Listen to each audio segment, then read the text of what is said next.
and now let's get started with our first session titled Crush the Customer Experience. Our speaker this morning is Ryan Hanley.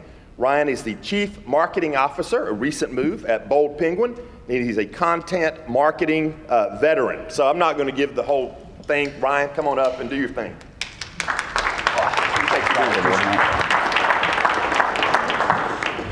For a second there, I thought Albie was going to break down my Division III baseball career and start to work through, because I was known as an exceptional Division III baseball player in the greater Rochester area, just mostly around the campus.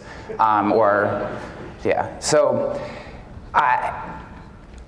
it was 2015 that I got my first real taste, you can say, of what an exceptional customer experience looks like. And I got it at the Agents Council for Technology, that's ACT's 2015 spring event. It was the spring. We were in St. Louis, Missouri at the Magnolia Hotel. And the crew that I ran with at that time, Derek Hyde and some of the others at Trusted Choice and Agency Nation, we had a certain pattern for decompressing after a long day of conferencing. And that pattern went something like this. We would start with a Bloody Mary, who I have to give credit to my former boss, Chip Basioko, for that one. You need to get your veggies back in you, right? You need to get some of those good vegetables. You got to get all those minerals you lost from talking all day conferencing. You got to get that back. So we would start with a Bloody Mary or two, usually two. We would move on to a solid IPA. We would try to be local. And then finally we would finish our night, and at this point we are solving all the world's problems. We'd finish our night with a Kentucky Mule.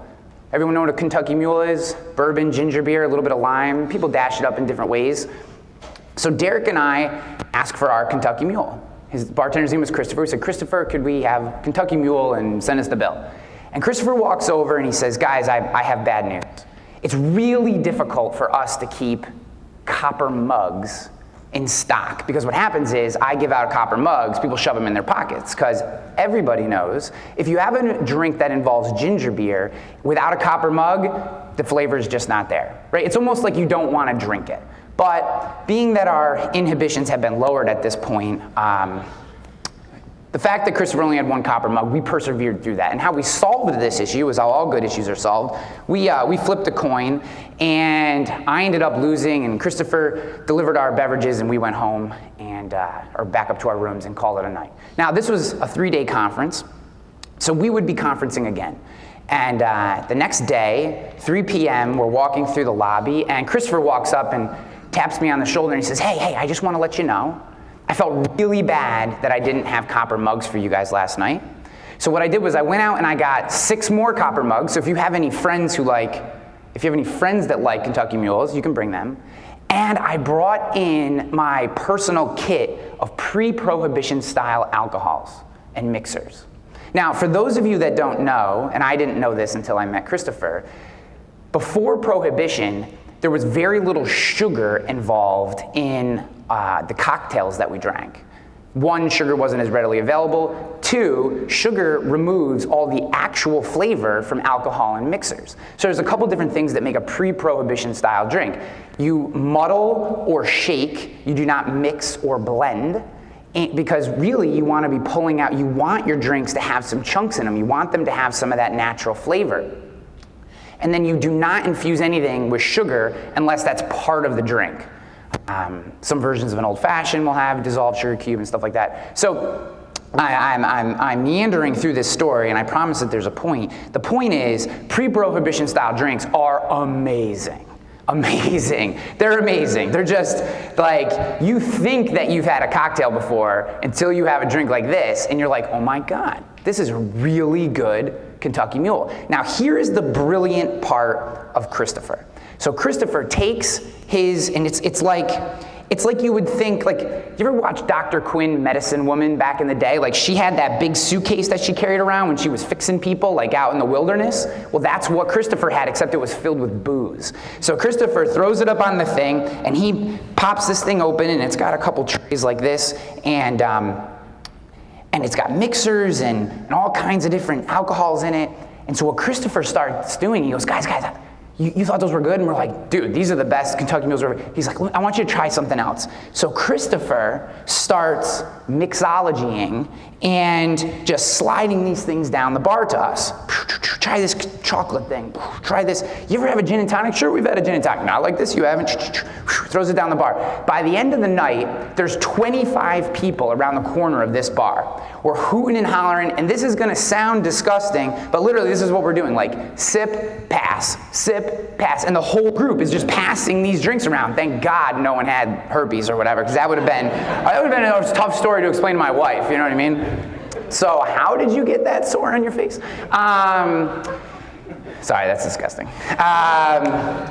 But no one had it, thankfully, so we're good. Or at least I did. I was at the beginning of the line, so it doesn't matter. The point of my story here is, Christopher went from probably a $70 bar tab, because we would have done exactly what we had done the night before, right? $70 bar tab, throw a $20 tip on there because the guy worked hard, that's his night, all good. Instead, Christopher had a $500 bar tab and a $250 tip. And I say that not to brag because, you know, I made it rain on him with the 250 bucks.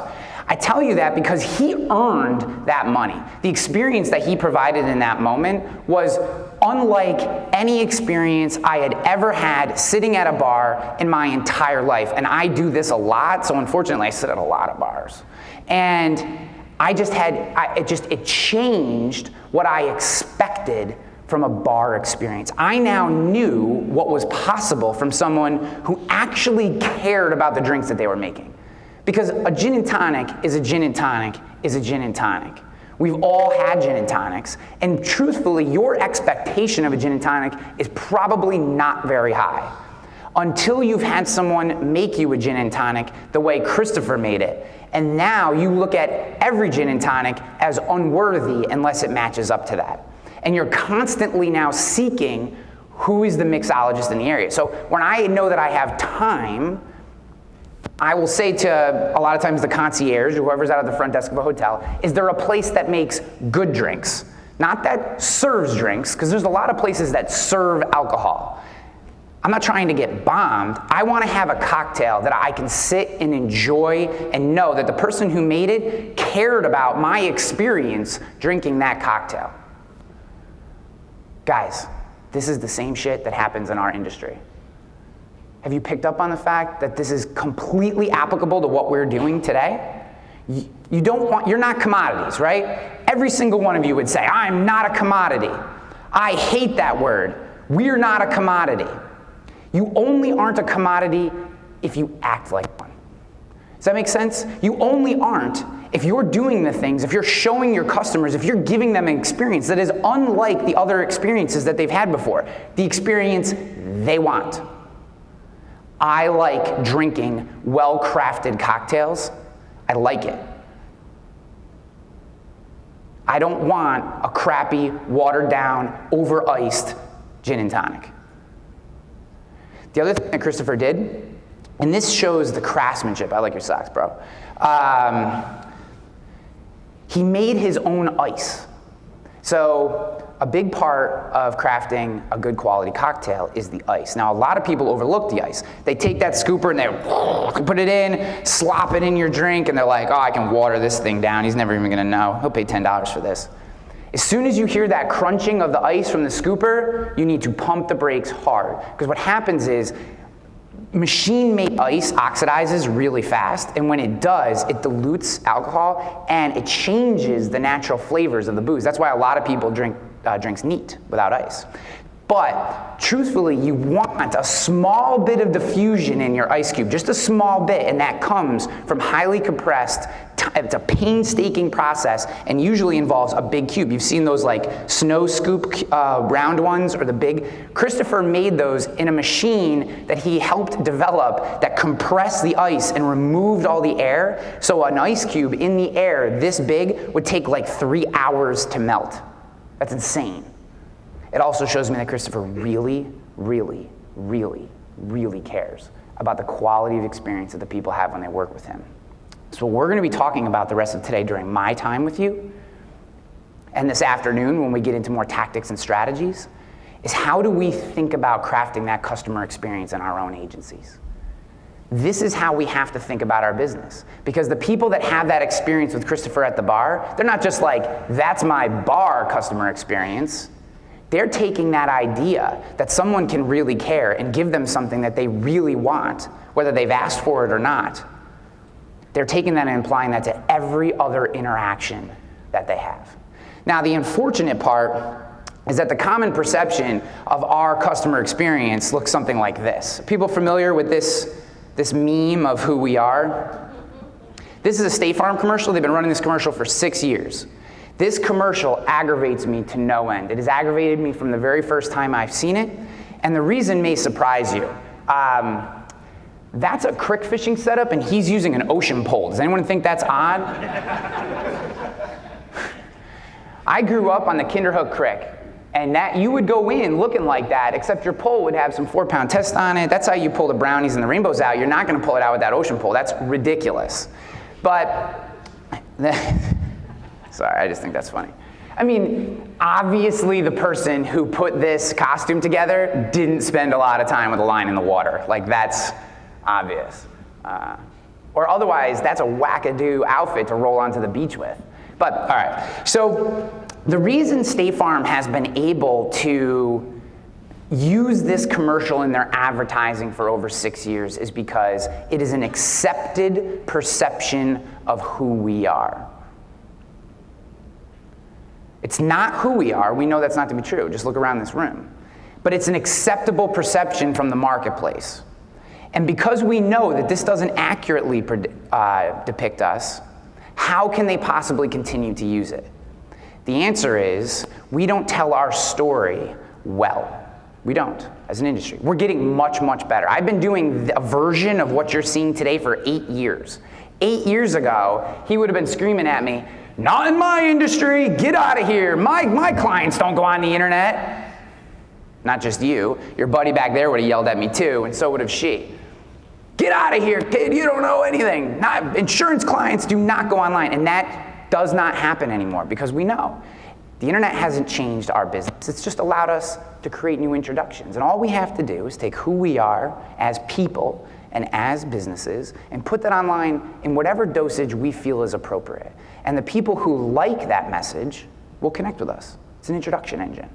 So our goal in crafting our customer experience is to destroy this, right? Old, out of touch, inconvenient. You can be old, but we know not out of touch and inconvenient. You can be inconvenient, but maybe you're not old. I don't know how that works. This is the meme that we have to destroy. This meme right here. State Farm should not be able to run this commercial because the consuming public goes, "That's not my independent agent. They're great. They've been around for a long time. They're super easy to deal with. Man, they look out for me. I didn't know I needed an umbrella coverage. I wouldn't even have thought to have bought flood. They helped me figure that out," right? These are the things that we do. And thinking about our customer experience and sharing that with the marketplace is one of the most important things that we do. And I say that, and I put that up against the actual work of insurance, because we don't get to do the work of insurance if people don't believe that we can actually do it. If they don't know who we are, if they don't understand the value we provide, they don't even give us a shot to do the work that makes us such an important part of our communities. Cool? All right, let's figure out how we do that. So, a little backstory on me. I was an agent for 8 years. I worked for my wife's family's agency. My father-in-law owns the agency, my brother-in-law owns the agency, my wife owns the agency, my sister-in-law owns the agency, and now you know why Ryan does not work at the agency anymore. It's tough being 5th on the totem pole. And like not even on the totem pole, like I just get to look at the totem pole. And get, and I gotta like polish the totem pole. Yeah, so I was a boots on the ground producer, like literally all the cliches. My father-in-law came to me very first day and said, "Make a list of 200 friends and family and then go pester the shit out of them until they buy insurance from you." And I did that. And it worked okay, because they knew me. But I ran into a problem when that list, I hit the 200th person. Like, what do you do? Like, I've just called or texted or whatever everybody that I know. What do I do now? So my father-in-law literally, this is an actual thing, drove me to the shoe store and we bought rubber sole shoes. And he said, get in your car and go pound the streets. So I got in my car and I started driving around from strip mall to strip mall. I knew absolutely every store, every strip mall within a 50-mile radius of our office. I literally just zigzagged the county. Now, an interesting byproduct of that is you know the best places and the cleanest places to go to the bathroom anywhere. Does anyone else find that? Like your buddies are like, hey, I'm stuck in Fayetteville and I gotta take a dump. Like, where's the cleanest place to go?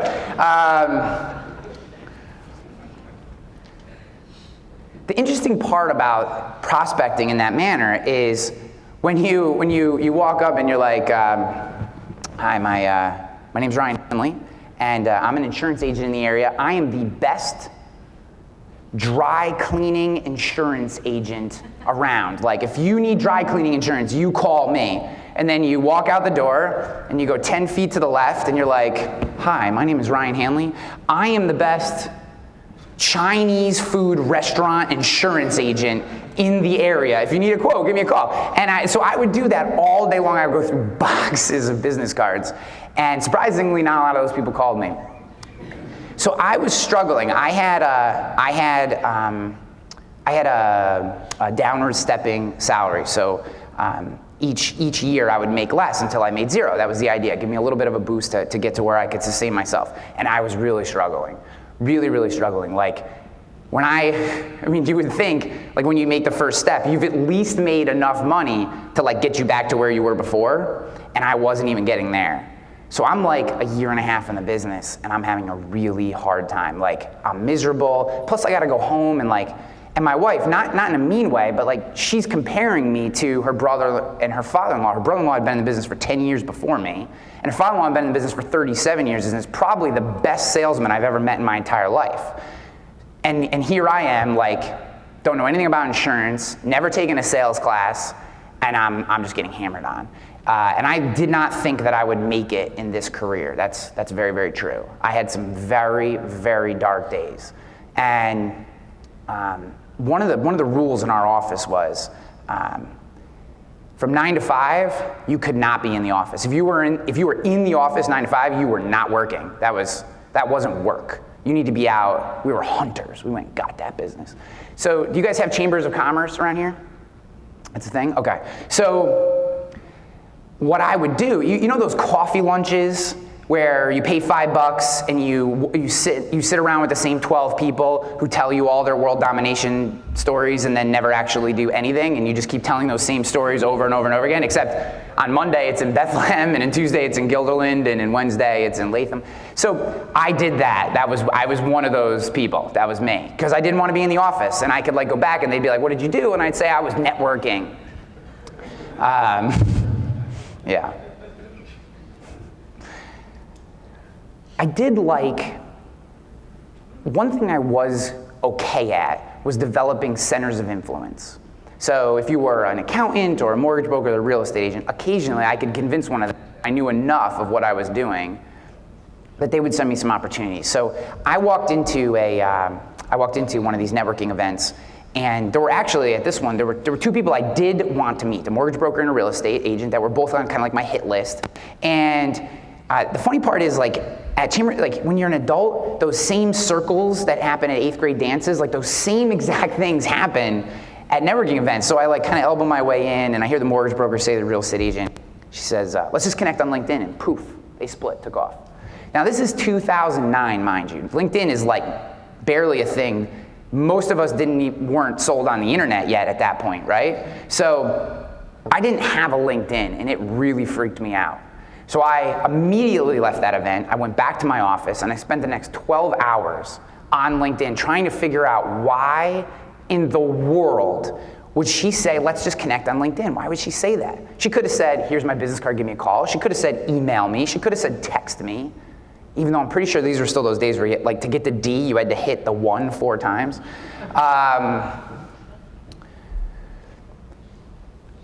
She said, let's connect on LinkedIn. And it just was I was like, oh, why would she say that? Because if she had said that to me, I would have freaked out. I didn't even have a LinkedIn. So I went back and I spent those 12 hours figuring out why would she say that. And I learned 2 incredibly valuable lessons from that time. One was there were conversations happening in a place that I was not a part of. There were people who I wanted to do business with in the real world who were having conversations that because I didn't have an account, because I wasn't present in that space, I was not able to do business with them. I wasn't part of those conversations. See, the thing that I want you to just take in today, if you take anything from my talk, don't worry about the tactics or the ideas or the things that I did. Hold this singular idea in your mind. What holds us back in digital is often a personal decision. I don't like the internet. I'm not good at video. I don't like to get emails. I don't like to get texts. I'm uncomfortable selling through a chat feature. That's a personal decision. Nobody cares what you like. It doesn't matter what you like anymore. It matters what your customers like. So when you think about what I say, what Randy says, what any of our other speakers here today, think through the filter of a business decision. Your personal feelings don't matter. I don't care if you're uncomfortable on video.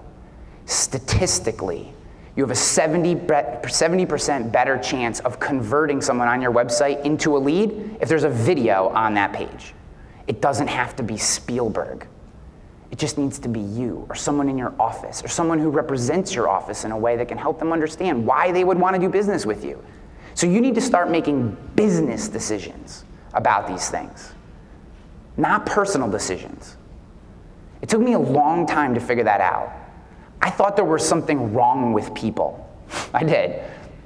I just was like, why don't they get it? I've done this I had this conversation so many times with so many agents and carrier professionals, not just agents. And I hear the same stuff. And why aren't they this? It works. There's no questioning. There's no, should we do this? This works. The choice to not do it, please make a business decision not to do it. Say, I'm going to spend my time just in Facebook ads, and I'm going to hire somebody to do that, and I'm going to hold them accountable to their results. And that is my business decision. And because I'm focused in that place, I am going to forego Instagram and Twitter and something else. And that's a tactical business decision that we're making to allocate our resources in a way that's going to help drive business to us. And then we're going to track it, and then we'll make more business decisions based on what we see. Those are business decisions. That's a way to operate your business. I don't feel like doing social media or I'm too busy. Those are personal decisions.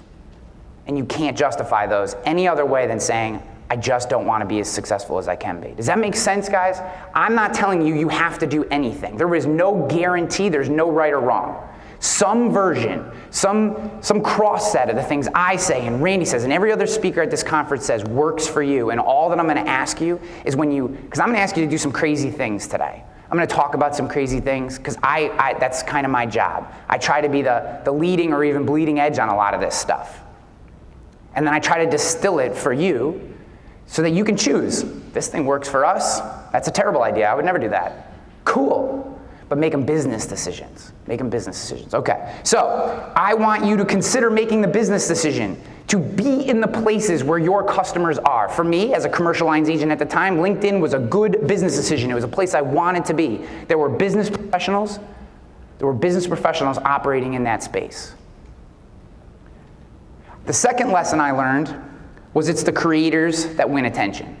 So being there, having a LinkedIn profile is not enough. If you want to stand out, if you want to engage, if you want people to engage with you, you actually have to create something. You have to share something. And the purpose of that is not just to share. It's not just to share, that's a pretty cool picture. That was done by a professional guy. And like sharing, oh, look how cheeky and cool we are. And we have this cool setup. Like, that's a cool picture that you could share as part of your story, right? Don't just share it to share it. Have a purpose behind it. Have a message behind it. Sharing to share just is a waste of time. Just putting something out into the world. That is a waste of time. Talking about the 10% discount you get by combining your home and auto is a waste of time. in most cases. What people want to know is who you are, what makes you different, why should I choose you, what is it about your agency that makes you special? These are the things that separate you. And we have to be willing to create the content in that space we want people to engage with. So we have to be there and we have to create. And we have to figure out, by making business decisions, not personal decisions, as to the places and platforms that we want to choose to do that. And it may be, I want to send out hard, handwritten postcards. That's a business decision and a completely fine strategy that I 100% support. If your customers open up regular mail and you can come up with some cool postcards that catch their eye and get them to read the message, that's a tremendous strategy. Rock and roll. If cold calling works for you, do it. This isn't just digital. Make business decisions about the platform and places where we share our story and we engage people in the customer experience. That is what I learned from my time at LinkedIn. Okay, now I work for a company called Bull Penguin. We'll talk about them later. All right, farmers markets. Farmers markets, there's Tracy right there. Farmers markets have grown, and you probably know these stats better than me, they've doubled in size, somewhere around 4,000 to somewhere around 8,000 farmers markets in the United States from 2006 to 2016. I have two theories on this. One, we don't like pesticides on our food. They just don't taste as good. You know, if they tasted better, we probably would be cool with it. The second thing is, I believe that in this digital world, what we're actually looking for, we're kind of swinging, the pendulum is swinging back towards, we want there to be a human being part of the process, right? So digital swung all the way out to just everything, you know, just do it all yourself, self-service, that's what our customers want. I call bullshit on that. I don't want to have to self-service my insurance policies, and I know everything that I'm doing. I don't want to have to do that. That sounds miserable to me. That's my customer experience, right? But Jared, he may be like, I love it. So the idea is, there is a segment of the population where the pendulum is swinging back towards they want that human feel. Now, they don't want it the old way, where I'd have to walk in and pay with cash, and I can only talk to you during the hours that you weren't on the golf course, and all that cliche BS that has got us into so much trouble, and the reason that we're even having this conversation today. But they do want a human part of the process. They do. They're swinging back. And the reason that I think farmers markets have grown, and people are willing to pay $10 for a $4 loaf of bread. I paid $12 for honey the other day. That should be like $6, because the shopkeeper was this cute woman who like had this whole story, and she had her bee hat on, and the kids were going nuts, and my son's screaming, honey, honey, honey. I'm like, oh my, I'm gonna pay double for this honey just because she's got the bee hat on. But it was fun, you know, it's a story, I get to tell it to you. I know exactly, I can tell you the location that my honey was pulled out of the combs, right? There's something cool to that, there's something unique, organic. I feel connected to it. When I eat it, for some reason it tastes better. Can't because it's from Scotia, New York. It's because I know the person that made it, and I trust that when she says it's GMO, organic, homemade, grass-fed, whatever, I believe her, right? Because she had the bee hat on, and she was on the other side of the table from me. And we want that, and more and more in our experiences. We just want it the way we want it. And I think the idea here is people like ease of business, but they also want to feel like they're doing business with an artisan. I firmly believe the days of being a real generalist have come and gone. I think the internet has killed the generalist. I wrote that post like 4 years ago, and I got a lot of crap for it. I believe this. It doesn't mean you can't operate as a generalist. Please don't take anything I say as an absolute. I just think for most people, success as a generalist is going to be very difficult. It doesn't mean you can't write a wide variety of opportunities that come into your office. It just means to get ahead, to stand out, no one searches an okay commercial insurance agent. Best insurance agent, you know, Winston-Salem. Best, top. No one's searching average. I would like the 11th best insurance agent in Winston, please. Oh, They want the artisan. They want the person who's handcrafting it, even if that doesn't mean anything in our industry. That's what they're looking for, because they want to know who the person is on the other side of the thing who's selling them the fish, right? That's 100% stock photo. That's not a real person. I don't know who that is. So I put into Unsplash, like, street vendor shot, and this was the best thing I could find. And it was free. So, credit to Unsplash. They want to know who they're doing business with, who the person is. They want to know that somebody at some point in the process got their hands in and did some work. Because if they wanted the other side, they could have done that anywhere, okay? So I don't want us to overreact. And we're going to talk a lot about this from a tactical standpoint this afternoon in the breakouts. But I don't want us to overreact to digital. Lemonade only has half a business. Lemonade has the slickest, the coolest, one of the best customer acquisition tools in the industry. Hands down, bar none, I'm envious of them. It's tremendous. Their branding is tremendous, although sometimes even maybe slightly risque. Their app is phenomenal. But they only have half a business because they never connect you to a human being. So you know what they're struggling with? 137% combined ratio and a terrible retention rate.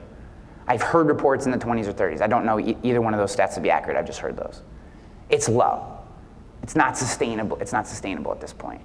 Now, what I think they're starting to do, because they're seeing this, is they're starting to reach out and start to work with some independent agents, so far just e-agents, and I've also heard rumors that they're starting to work on a call center.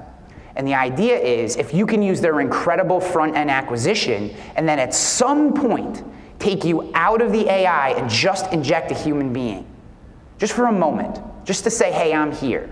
I looked over what Maya did and everything's cool, you're all set. Or hey, I looked over what she did and it was a good recommendation, but I really think you should consider XYZ.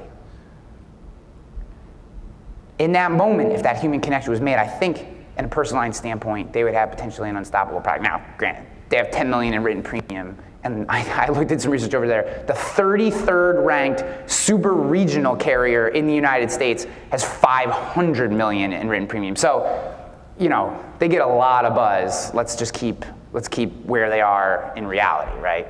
I mean, a strong gust of wind in New York City and Lemonade could be out of business. But they do have an incredible front end.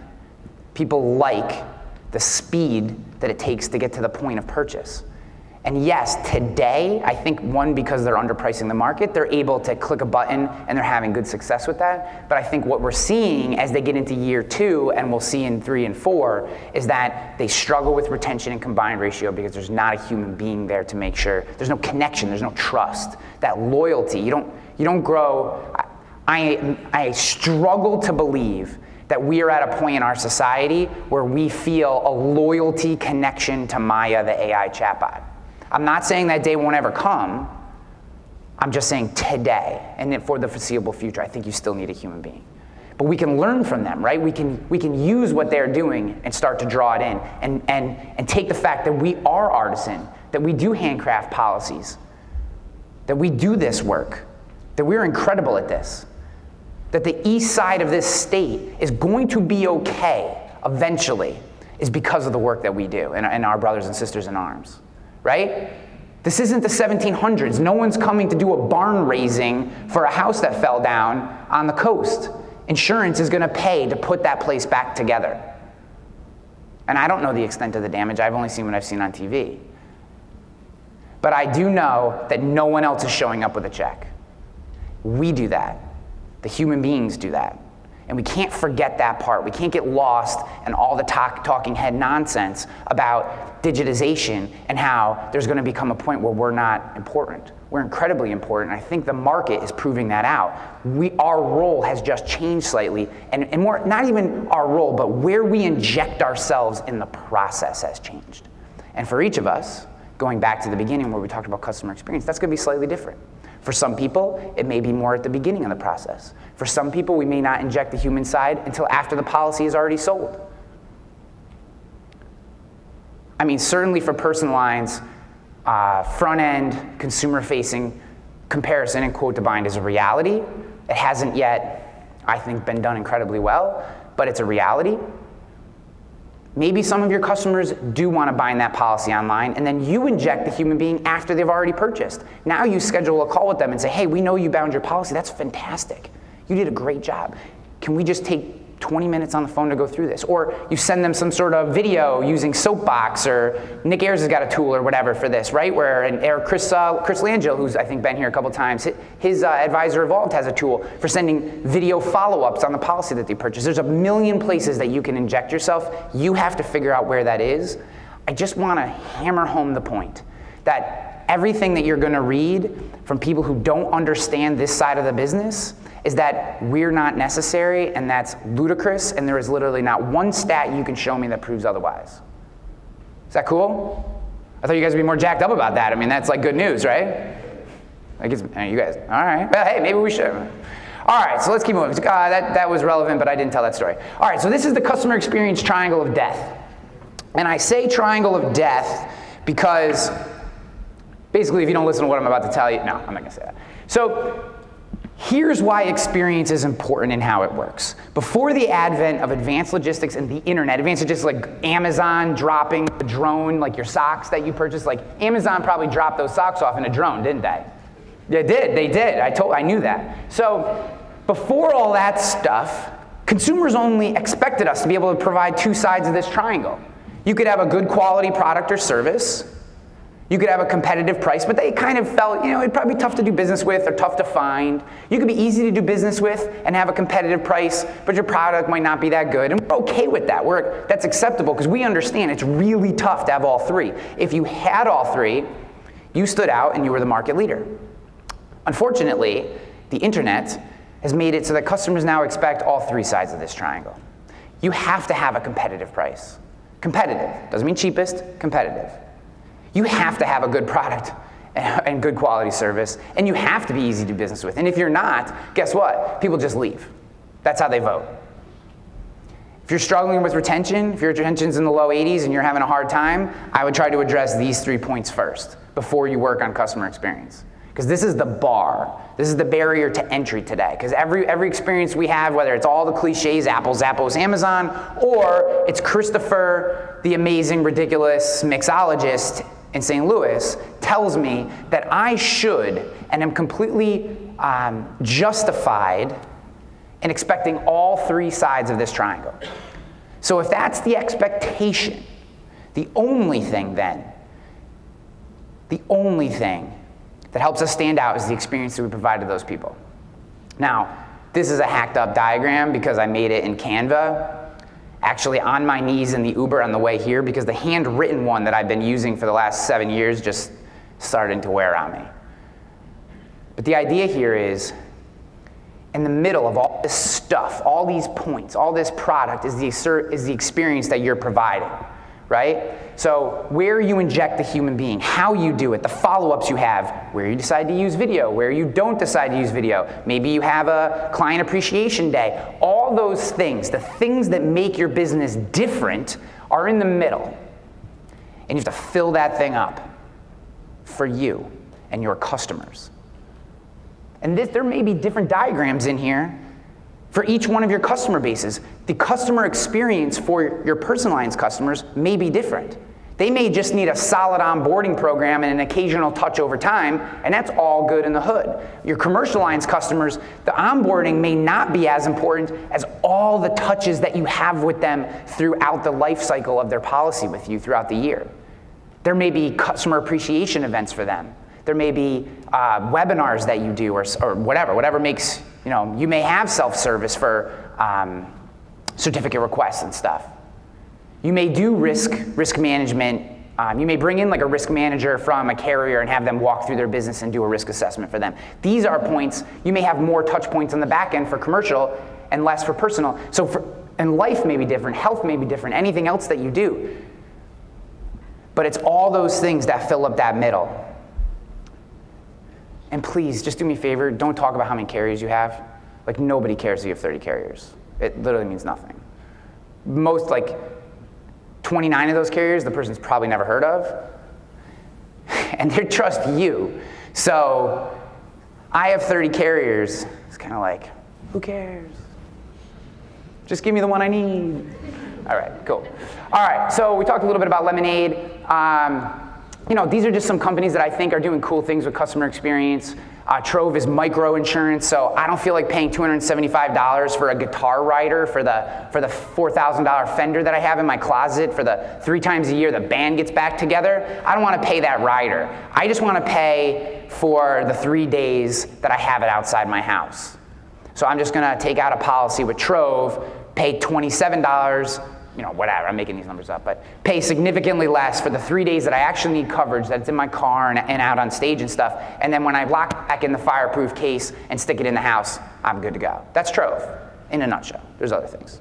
Microinsurance, okay? Cool customer experience, will be successful, who knows? METROMILE, pay per mile. This was gonna change the face of auto insurance, right? Like, all of a sudden, we're just gonna pay for the miles we drive. The interesting part here is another company does this as well, Root Insurance. They're struggling to figure out an algorithm where someone who doesn't drive a small amount of miles and drives really, really slow, like 10 and 2 driving or whatever it is. I'm more like that. Or maybe like my hand out the window like this. Like some Mos Def playing in the background.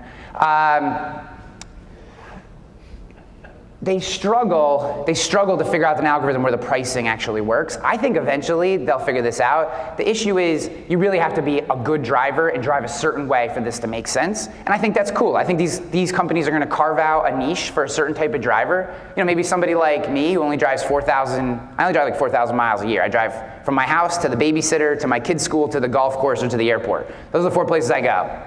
Occasionally I go to the gym. And they're all like within 5 minutes of my house. So as much as I bitch about Albany, I actually love it. So maybe that works for me. Why should I have to pay the same amount as my neighbor next door who drives 30,000 miles? Neither one of us got into an accident. That doesn't make any sense to me. You insurance people are screwing me. This community rating, it's BS. So I think that they got a shot. I don't think they'll take over the world. The idea here is, my friends, the technology is not the issue, it's the humans, us and our customers. We are changing in expectations. We had certain expectations that we wanted our clients to meet for a long time, and we could dictate those expectations to them. My father-in-law used to say, I only do business face to face, eyeball to eyeball. That's when I'm selling. Now, he's so arrogant, it's amazing, and I love him to death. I mean this with he says, the other day we're in the office, and at 37, I still vacuum the office. I don't know why that is. I don't even work there. So I'm vacuuming the office, and this young woman comes in, and she buys insurance from me and walks out. And I go, how'd it go in there? And he goes, Hanley, as soon as they pick up the phone, they're already mine. I'm like, you son of a bitch. So we used to be able to dictate our expectations on our customers. Today, our customers are dictating their expectations on us, and we just have to adjust. We find the technology tools which help us match the customer experience that they want to what we're able to provide. And it's different for everybody. Okay? So the world isn't ending. How do we begin? That's just a badass bear face right there. That literally has nothing to do with the presentation. When I was going through Unsplash looking for stock photos, I saw that and I was like, I would never want to meet that bear. Like, I would never want to be this close to that bear. Like, he just looks, like, even though he doesn't have like a grumpy face, he just looks mean, man. I would never want to meet a bear like that. So that's just that. We need to have a singular focus on customer experience. Singular focus.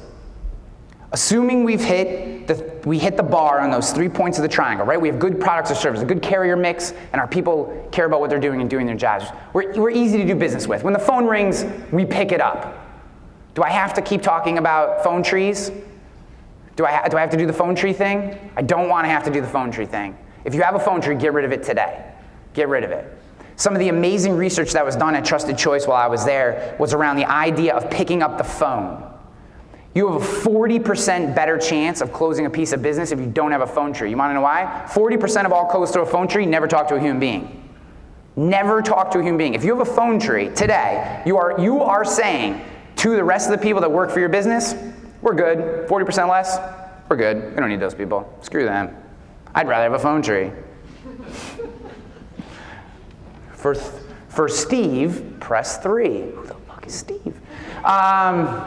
Singular focus on customer experience. So the idea here is, my friends, we want to move fast, fast, fast, and then when we get to the human point of connection, whatever that is for your business, whether it's up front or it's towards the end of the process, whether it's after the sale has already happened, we pump the brakes, we slow down, and we be human beings, right? How can I help you?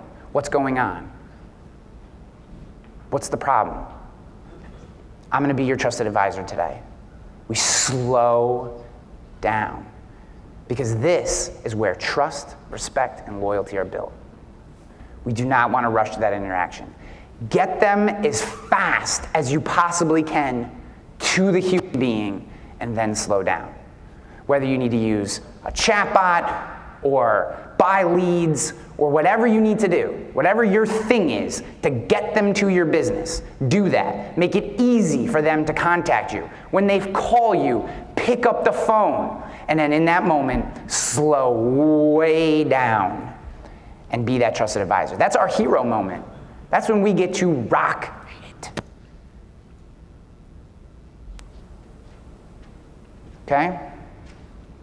Don't rush through this process. The fact that everybody's talking about speed is very important. It's very important, but it doesn't mean that we can't take 20 minutes on the phone to build a connection. Because in that time, they're deciding whether they actually want to do business with you or not. Cool? I'm giving you permission to slow down, whatever that's worth.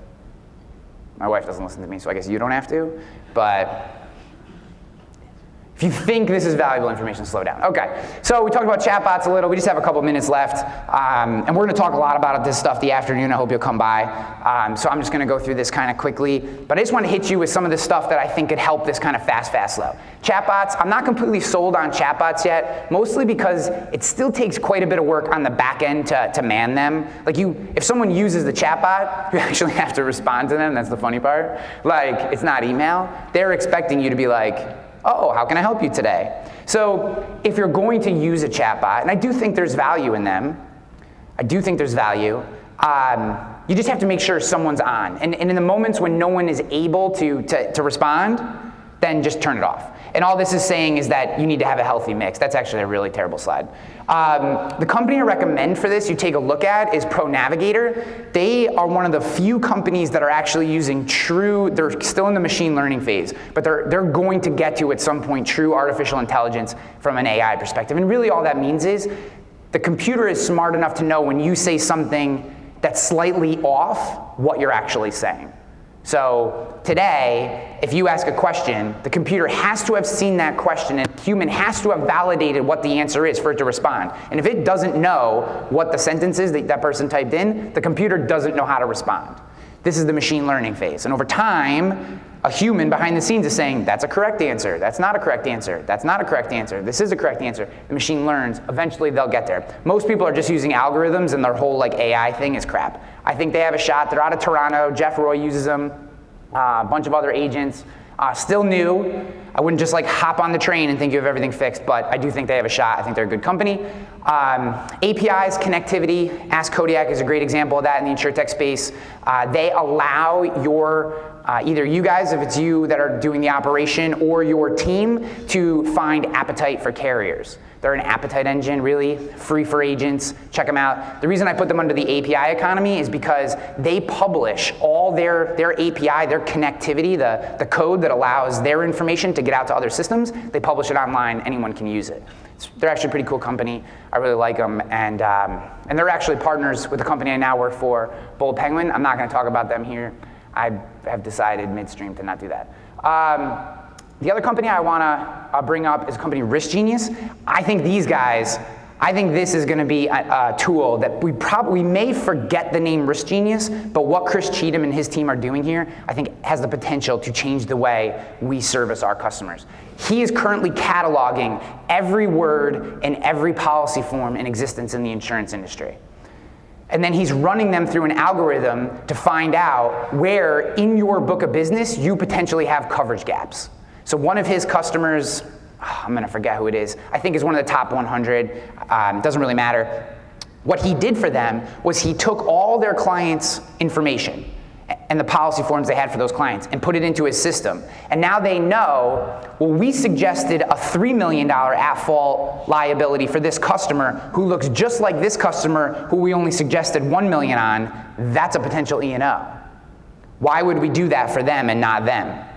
We need to either have them sign off something, so there's all these, there is a million of these in your book of business, especially if you've been with an agency's been in existence for a long time. So he's starting to do this policy work.